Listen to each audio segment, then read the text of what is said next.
Bonsoir à toutes et à tous pour ce 8e LiveNet Live, avec ce soir un liveur qui pose 30 fois par émission. C'est qui Roger Moore? Mais moi j'ai une question.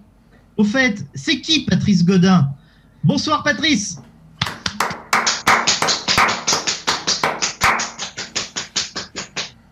Un liveur qui s'est mis au vert, mais qui préfère quand même un bon coup de rouge, Dominique Kiefer. Salut Dominique. Salut. Un liveur qui se vexe quand il entend la réplique du film Rien que pour vos yeux, ne vous faites pas de cheveux, Damien Nassiri. Salut Damien. Un liveur qui arrivera en troisième partie pour interviewer notre invité. Un liveur qui connaît Jean-Paul Belmondo que pour son apparition dans Casino Royale 1967, Guy Eloi, qui n'est pas là, mais qui arrivera après. Salut Guy. Et enfin, un liveur qui a déboulonné la statue de Roger Moore pour la mettre dans son salon. Dans ma chambre. Salut José. Ça va les gars? Impeccable. Bien. Alors, vous avez appris la triste nouvelle hier soir de la mort du doubleur de Bruce Willis. L'actualité rejoint notre émission et notre sujet du jour. Et comme maintenant il est d'accoutumée, Dominique, c'est à toi pour l'analyse psychologique du méchant qui ce soir est Dr No. Et ce soir, exceptionnellement, nous avons un jingle.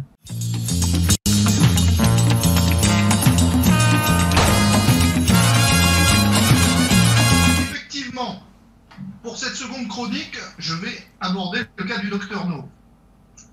Je compte sur vous pour faire appel à vos souvenirs sur la chronique précédente car certaines notions vont revenir.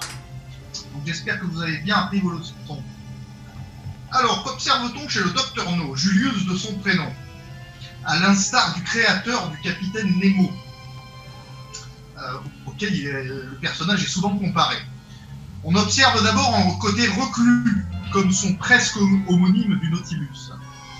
Le Dr No est très secret et entretient une légende, ainsi que la peur autour de son nom, pour se protéger et faire fuir les curieux. Il ne lésine pas sur les moyens pour ne pas être vu, approché ou mis en danger, jusqu'à créer le mythe d'un dragon sur son île. On observe un côté très organisé et méticuleux. Tout dans son organisation est pensé dans les moindres détails. Les gens qu'il emploie, la logistique, ses moyens de protection, sa base et son laboratoire. On peut voir que le personnage est pas particulièrement sévère et exigeant. Comme le chef de l'organisation pour laquelle il travaille, il n'aime pas les échecs. Comme le dit Bond, l'un avale du cyanure pour ne pas parler, l'autre est prêt à se faire briser le bras. Qui donc peut leur inspirer une peur pareille? Le Dr No, premier grand méchant de la saga cinématographique, pose aussi les bases de la mégalomanie et il les pose bien. D'abord, il a besoin d'un repère à sa mesure, une île, rien que ça. Des installations luxueuses, une salle de réception à sa mesure avec un aquarium coûtant $1 million et un célèbre tableau volé. Il ne tarit pas d'éloges sur sa propre intelligence et aime l'exposer à un interlocuteur qui croit d'abord de choix, en l'occurrence James Bond, pour ensuite le juger indigne de lui et le taxer de stupide. Comment se présente le Dr No lorsque l'agent 007 est en sa présence physique? On note d'abord une froideur du contact, un aspect très rigide et figé. Au contraire de bon nombre de ses successeurs, il n'est pas l'homme des rires diaboliques, des bons mots et du sadisme affiché. La seule émotion qui filtre est la vexation et l'orgueil blessé. Il exprime par rapport aux échecs à assassiner Bond, mais aussi par rapport à son passé. Le Dr No n'assiste pas à une mise à mort ingénieuse, même s'il peut en ordonner. Pour lui, ce qui compte, c'est le résultat pour éliminer ses gêneurs, pas les regarder mourir. S'il reconnaît une intelligence qu'il trouve estimable, il lui propose de rejoindre le même syndicat du crime que lui, syndicat qui porte au pinacle, ne pouvant selon lui accueillir que des génies comme lui, un criminel d'envergure possédant certainement un cerveau supérieur. Le Dr No est aussi d'une extrême susceptibilité. On le sait, l'une des tactiques préférées de l'agent 007 pour faire perdre les pédales à son interlocuteur, c'est la provocation verbale. Et ça ne marche jamais aussi bien que sur le Dr No. joie de détruire pas les un fou digne de résider dans un asile avec ceux qui se prennent pour Napoléon. le sabotage de leur L'air lancement de pincé du docteur No qui en écrase une statue de Bouddha dans ses mains d'acier en est une telle démonstration. étant donné votre Ce sont des thèmes très présents dans le discours du docteur No lorsqu'il retrace son parcours. La spoliation, la blessure, l'injustice, la persécution. Fils non désiré d'un missionnaire allemand et d'une chinoise, c'est avec amertume qu'il expose cette première frustration, ce manque d'amour. Et nous verrons que c'est très important pour la suite. C'est le premier thème vraiment de persécution pour le docteur No. C'est avec la même amertume qu'il parle du refus des Américains lorsqu'il leur a offert ses services. Pour le docteur No, tout ce qu'il accomplit n'est qu'une réponse naturelle et une vengeance à l'injustice qu'il a subie, notamment saboter les fusées lancées de Cap Canaveral. Je passerai rapidement sur la différence biographique entre le roman et le film, à savoir la dextrocardie de No dans le roman, le cœur se trouvant à droite, la manière dont il perd ses mains, coupé par le tong qu'il a volé dans le roman, alors qu'il évoque un accident dans le film. Et surtout sa mort, ensevelie sous le guano dans le roman, littéralement la merde d'oiseau, et ébouillantée dans le bassin nucléaire dans le film. Elles ne nous éclaireront pas sur l'aspect clinique de la personnalité de ce méchant. De plus, je me baserai en grande partie sur l'interprétation de Joseph Weisman pour mes conclusions. Alors, le docteur No, nous avons dit qu'il était reclus, mégalomane, persécuté, spolié, orgueilleux, froid, susceptible. Est-ce que ça vous fait penser à quelque chose? Comme ça. À moi. Voyons si vous avez retenu la chronique de la semaine dernière. Vais-je vous entraîner vers la maladie mentale ou vers le trouble de la personnalité? Vous vous souvenez, le malade, c'est le psychopathe ou le psychotique? Le malade, c'est le psychotique.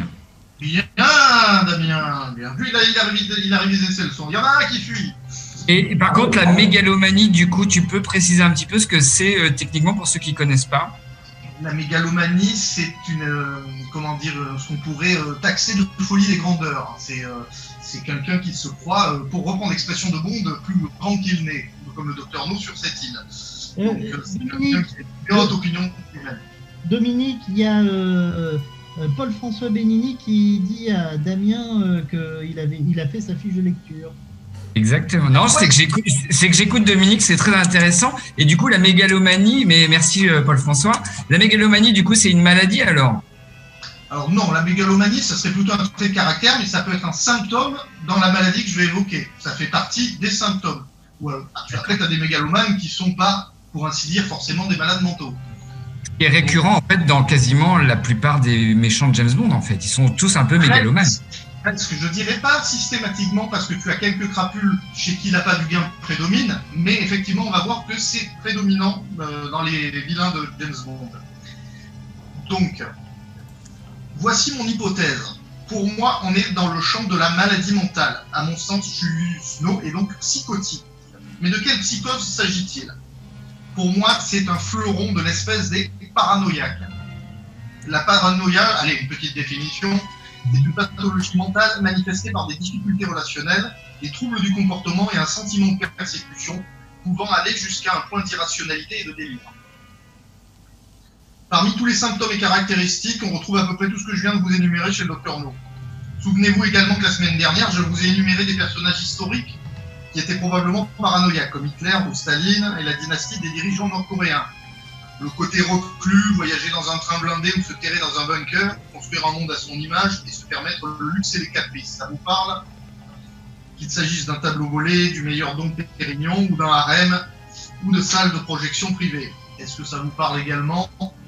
Ça, c'est la dynastie nord-coréenne est tout à fait là-dedans. Non, ça nous parle pas tout le domaine concernant le docteur No et ses personnages en fait. Donc, je me permettrai pour terminer de mettre l'accent entre une structure de personnalité paranoïaque, ce qui signifie avoir des traits de paranoïa, et cette maladie de manière sous-jacente, et une paranoïa nettement, retenez ce terme, décompensée, ce qui veut dire déclarée dans le jargon psychiatrique. Alors, la décompensation, on l'utilise aussi dans les autres branches de la médecine, mais elle est très très utilisée en psychiatrie parce qu'elle marque la différence entre une maladie sous-jacente et une maladie déclarée. Donc, je parlais de paranoïa parce que vous verrez dans les chroniques suivantes qu'il y a tout un tas de paranoïaques chez les méchants bondiens. Là, c'est le premier dont je fais la chronique. qui n'est pas le cas de Zorin, je ne l'avais pas étiqueté comme ça la semaine dernière. Donc pour moi, le Dr No, c'est un cas d'école de paranoïa. Donc en termes de décompensation, vous verrez qu'on se penche vers le second cas de figure, la paranoïa décompensée. Si cette rubrique vous a plu, je vous invite à utiliser les quelques outils que je vous ai communiqués et de vous amuser à essayer de repérer quels méchants de la saga sont parano, selon les critères que je vous ai donnés. Voilà, messieurs, si vous avez des questions sur cette rubrique ou sur ce que je viens d'exposer, je suis tout. Et crois-tu que les fans de James Bond sont paranoïaques? Que les fans de James Bond sont paranoïaques? Je ne doute pas qu'il y en ait pas mal. Écoute, sur le Feu Forum Planète ou sur les réseaux sociaux, on croise toujours des bons monomaniaques chez qui on peut déceler des traits de ce genre-là. Oui. Et moi, je voudrais revenir sur les pathologies et le tronc commun. Tu sais, par exemple, quand tu parles de paranoïaque, tu parles de mégalomanie, est-ce que on n'aurait pas l'impression que quand même ça a été les méchants jusqu'à l'ère, je dirais, de Timothy Dalton? Parce qu'en fait, c'est un peu tous les méchants de Sean Connery, de Roger Moore. On a l'impression quand même que... Je voudrais pas prendre de l'avance sur les chroniques suivantes, mais est-ce que Rosa Klebb est paranoïaque? Est-ce que Harris Christatos sont paranoïaques? Moi, je les vois comme des... est-ce qu'ils sont, mégalomanes? C'est parce que tu parlais de mégalomanie. Moi, je les vois comme des gens plutôt dans l'appât du gain. C'est pas ce trait-là qui ressort le plus. C'est pas le délire de grandeur. Damien, je te laisse continuer. On a Paul-François Bénini qui dit qu'il devient paranoïaque après plusieurs verres de vodka martini. Est-ce grave, Dominique? Alors, normalement, c'est surtout... la paranoïa peut être accentuée par tout ce qui est consommation de cannabis, de marijuana. L'alcool peut pas arranger, mais c'est surtout la fumette qui peut... Après combien de let's go on peut estimer qu'il est devenu fou? Parano, ne fume pas en plus. Dominique, après combien de let's go on peut estimer qu'il est devenu fou, notre ami? Alors ça dépend de ce que tu appelles fou. Je crois qu'il l'est déjà. Mais moi aussi, d'une certaine manière. On a tous un grain. Moi, je pars de ce principe-là et c'est pas pour rien que j'ai choisi de bosser en psy. On a tous un grain. Il est fou à sa manière et on est tous fous à notre manière. Damien. On t'entend plus, Damien. Ouais, Damien, on a perdu le son. On a perdu l'image. Excusez-moi, vous m'entendez? C'est bon. Ouais, oui, excusez-moi. Je voulais répondre. C'est son ou image et jamais en même temps. Je voulais répondre à Patrice que ce qui séparait la folie du génie ne se mesurait qu'à l'aune du succès. Oui, j'ai déjà entendu ça quelque part. Il me semble, oui. Ouais. Oh, quel... Damien nous montre qu'il a quelques connaissances. Il a fait... J'essaye. Lecture. Qui sont essentiellement brosnaniennes. Et, on a les défauts de ses qualités. Et le Dr No, d'après toi, est-ce que le Dr No se compare à James Bond, comme ce peut être le cas de Blofeld? Est-ce qu'il se compare à James Bond? Ouais. Moi, je ne le ressens pas là-dedans. S'il y a un méchant s'il y a des méchants qui se comparent à James Bond, oui, par moment Blofeld. Tu as Gustav Graves qui dit lui-même s'être calqué sur la personnalité de Bond. Et un en particulier, je dirais. Et Scaramanga qui, pour moi, est le double maléfique de James Bond. Ouais. C'est pas à lui que tu pensais, José? Non, je pensais plutôt à Kananga, qui essaye d'être l'équivalent social de James Bond. Parce qu'il est complexé d'être noir, et Yaphet Kotto, d'ailleurs, dans le making-of de Vivre et laisser mourir, l'explique très très bien. Que justement, il y a cette rivalité sociale entre Bond et Kananga, et que, quelque part, ils sont quasiment sur un pied d'égalité. James Bond... Et en plus, il pique sa femme. Enfin, sa femme, c'est pas réellement sa femme. Disons que c'est sa compagne. Mais je pense qu'il y a sa compagne. Je pense aussi qu'il y a cette virilité, tu sais, en jeu. Le Kananga voulait faire ce que Bond a fait à Solitaire, et je pense que ça l'énerve fortement que Bond soit passé par là. Absolument, absolument. Alors c'est marrant parce que je me suis pas encore penché sur le cas Kananga, et c'est vrai que ce que tu dis là, José, qui serait décrit par Yaphet Kotto, c'est pas un truc qui m'a sauté aux yeux, Kananga paraissant un méchant un peu en demi-teinte dans la saga, par rapport à d'autres. Hein. D'ailleurs, peu cher, il a terminé dans le fin fond du classement de notre tournoi. Oui. Et c'est vrai que c'est pas le truc qui m'aurait sauté aux yeux, mais quand je le chroniquerai, c'est intéressant. Je t'invite à revoir le making-of qui apparaissent dans les DVD de 2006, bon, et après dans les Blu-ray, etc.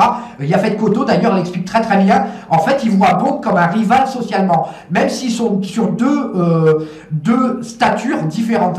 James Bond est un fonctionnaire et Kananga est un diplomate. Tout à fait.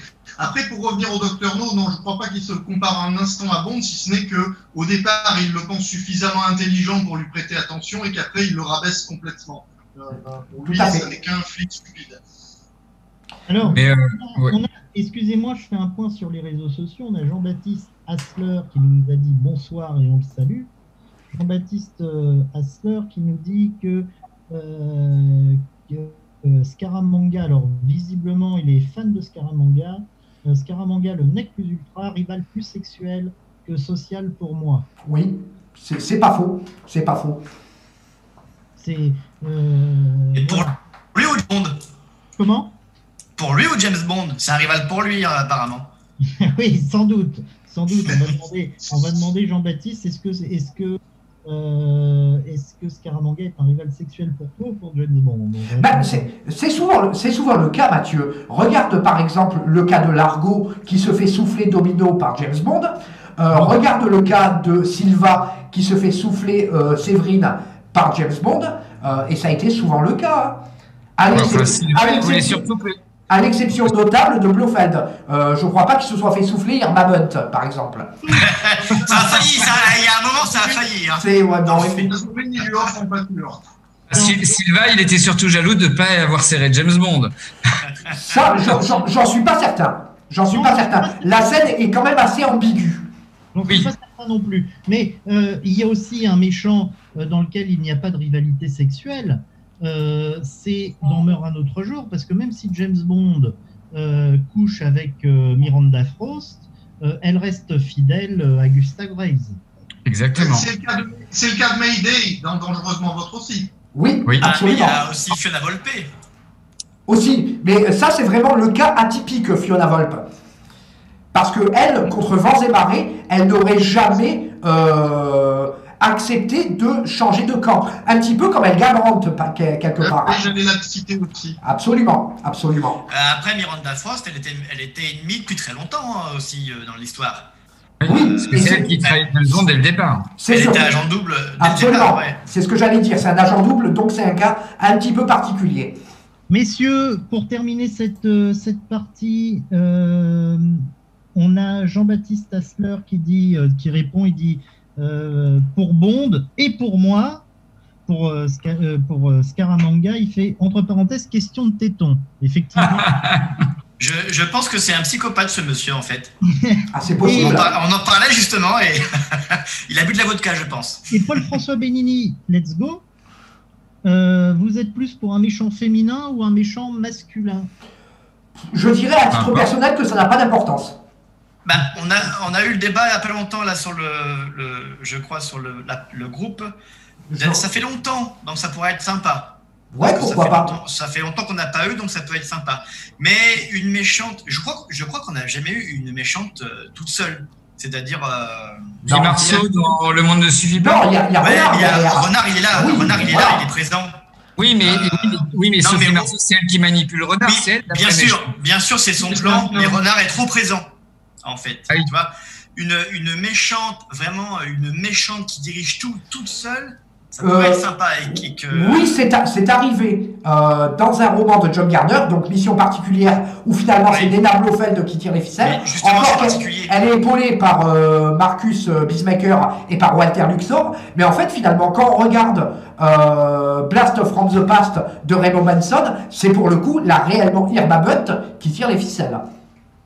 On va finir cette partie. Merci Dominique, merci à vous et on se retrouve tout de suite pour la deuxième partie pour notre grand débat du soir. À tout de suite.